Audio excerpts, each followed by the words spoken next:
Məhbub xanım, bax o nəfəs ala bilməmək adamda o belə deyim də, o qorxu yaradır axı. Bəli, qorxu Həmin yaradır. anda o necə Hiss nəfəs edirlər də, eləsin? onu hiss eləmə prosesi bədəndə başlayan kimi, məsələn, hiss eləyir ki, panik gəlir. Aha. 4, 2, 6. Nəfəsini yerinə yetirmək lazımdır.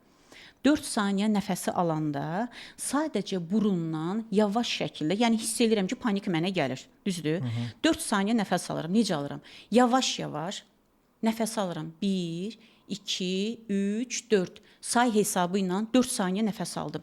Yavaş-yavaş qarnı önə doğru şişirdirəm. Burada mən 2 saniyə nəfəsimi saxlayıram. 2 saniyə nəfəsi saxlamaq mənim panikimi başlayacaq yavaşlatmağa.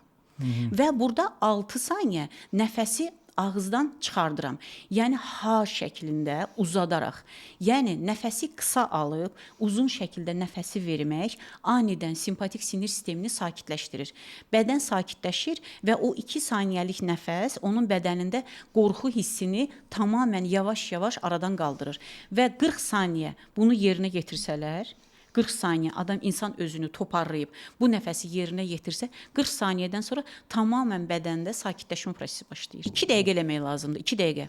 Bu panik atak prosesi 2 dəqiqədən 5 dəqiqəyə qədər çəkir. Yəni alovlama prosesi gedir də bədəndə, adrenalin yüksəlməsi.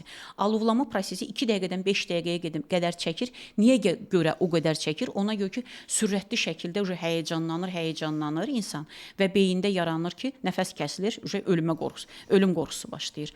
O 2-5 dəqiqəni alovlanma prosesinin başlamazdan öncə sadəcə 4 saniyə nəfəs aldım, 2 saniyə tutdum, 6 saniyə nəfəsi verdim. Ağızdan uzun şəkildə vermək lazımdır. Məsələn, beyində sayır 6.